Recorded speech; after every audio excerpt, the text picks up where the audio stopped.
What's going on, everybody? Thanks for coming back to the channel as always. Appreciate it. I got a couple albums here to get into. First one we got here was just a record store buy. I really wasn't going there for anything in particular besides maybe I want to get those Tom Waits. But have I went there was actually still a good bit of them, and I got to get real late in the day, so I browsed around and found all kinds of other stuff. So I just will go back. Hopefully those Tom Waits will still be there and I'll be able to get them. But if not, I guess, sometimes you snooze, you lose. But one album I did get, I seen it sitting there. I just had to get it because it was just like a personal favorite of mine growing up as a kid. This is actually a comedy album. It's Adam Sandler's They're All Gonna Laugh at You. I just remember being a little kid, me and my little goofball buddies just getting together and, each other's houses and sneaking into like a room or something and, listen to this so the parents couldn't hear us and stuff and just cracking up laughing. This was just such a funny little comedy album, especially the song at a medium pace. That is just such an hilarious song. Double LP, nothing real special.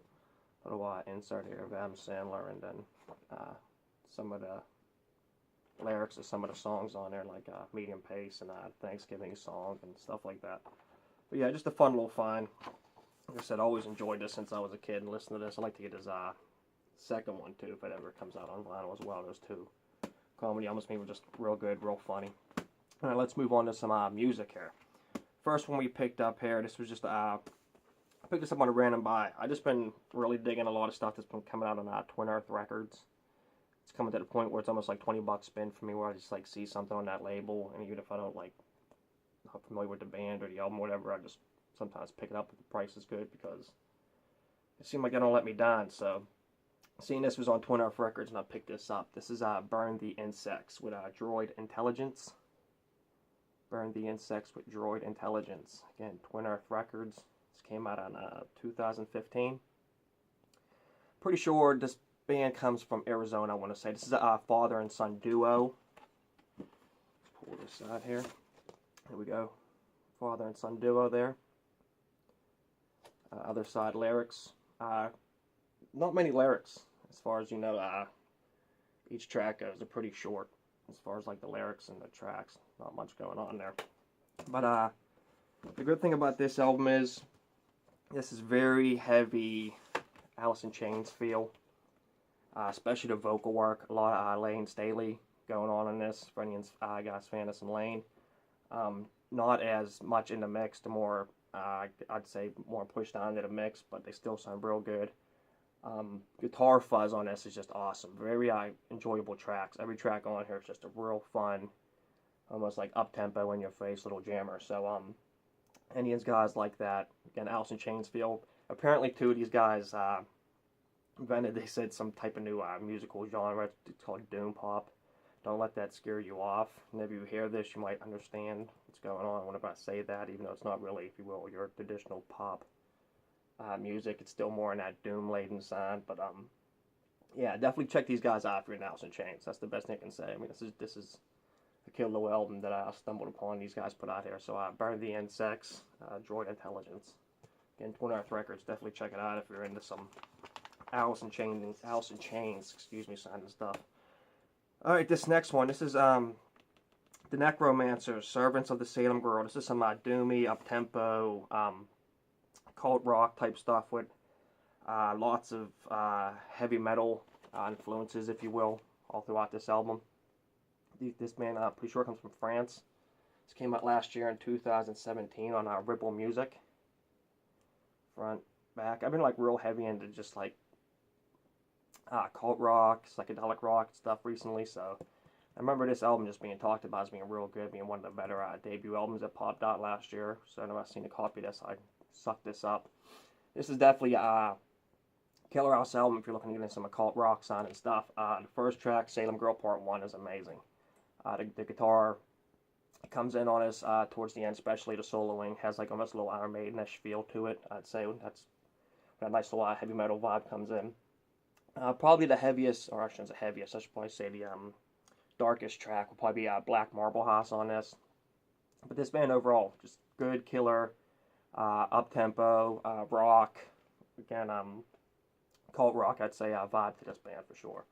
So the Necromancers, Servants of Salem Girl. Let's check out the inside here real quick. Just a little insert. There we go. Nothing on the other side. The vinyl itself is just standard black. But yeah, there you go. Fans, guys like me, been just enjoying some good cult rock. Check these guys out, Necromancers. Definitely good. Alright, moving on to the next one. We got Death Cult, Cult of the Goat, the three-piece, if you will, Norwegian black metal band. Pretty much like, you know what their sound is.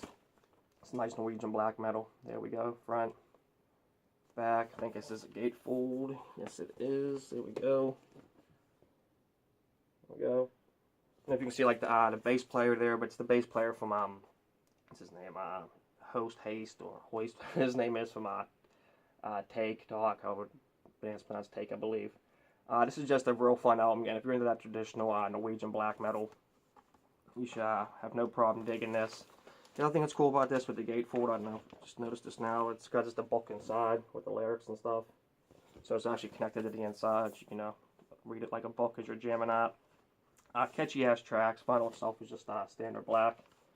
But yeah, it's a killer album, man. Nothing really to say about this. Definitely the second track, Bloodstained Ritual. By far my favorite track on this. It just has such a good ass fucking vibe to it. Definitely a little Dark Throne vibe happening on this a lot too throughout this album. Pick up on, so definitely give it a listen if you into some some black metal type stuff, especially some Norwegian black metal, some Death Cult. Very good, very good. All right, moving on to this one here. This is the last one already. This one here has probably been the most spun album that I've been jamming to since I picked this up, man. This album is just amazing to me. This is probably going to be definitely in my favorite doom metal albums that came out this year, hands down. And this is coming out of a scene, Denver, Colorado, man, here, where, you know what I mean, anybody knows anything about the Denver, Colorado scene as far as like the doom metal, everything comes out of there with, Primitive Man being my personal favorites, Spectral Voice, Cloudcatcher. There's just so many great bands that came out of Denver, and this is, my opinion, got to be another one of them. This is, again, Green Druid, Sheen Blood. This came out 2018 on Earache Records. Earache, famous for early on in the day with Sleep. Definitely has a little Sleep vibe going on with this album as far as like the heavy-handedness of the awesome guitar work that's happening on here. A little Electric Wizard vibe too. It definitely takes place, especially with some of the bluesy riffs that take place on this album. Here goes the front. Here goes the back. This is over a like 70-minute jam session album, but it's definitely worth the listen, man. Here goes a nice little gatefold. Here we go. Picture the band there.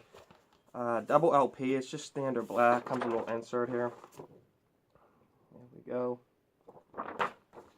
There we go. Again, this is just some, see the weed leaves there. It tells you what you're getting into. Just some weed-soaked, again, crushing doom, psychedelic doom.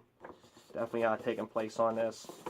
Again, you'll definitely hear, some of the bigger name influences on this album, but that does not mean that this any way, is another carbon copy of, like, an Electric Wizard or, like I said, a Sleep or anything like that. This band definitely has its own unique little niche, and one of my personal favorites just kicks off the album, Pale Blood Sky, man. It takes up the whole A side, so it's a crushing track. Just like, let me see, Cursed Blood is another one. It's on the whole C side, 2 crushing tracks, but they're both amazing. I mean, I have no complaints about this album whatsoever. It just has such a good flow, good crushing riffs, man. Just keeps your attention the whole time. Again, so any of these guys are in some nice, good doom, definitely give these guys a listen. Green Druid, Sheen Blood, definitely. So far, for sure, one of my top doom albums of the year. This might even be like one of my favorite metal albums of the year. It's all said and done too. It's just quality stuff. So that's going to do it, guys, for this little vinyl update. Means guys that maybe did go out for record store day. Hopefully he's got everything he's wanted to get and accomplish. So it really wasn't out on a hunt for much, so just to grab a little Adam Sandler, I was happy with that. Again, childhood favorite. So it's going to do it, guys. Always take it easy and rock on.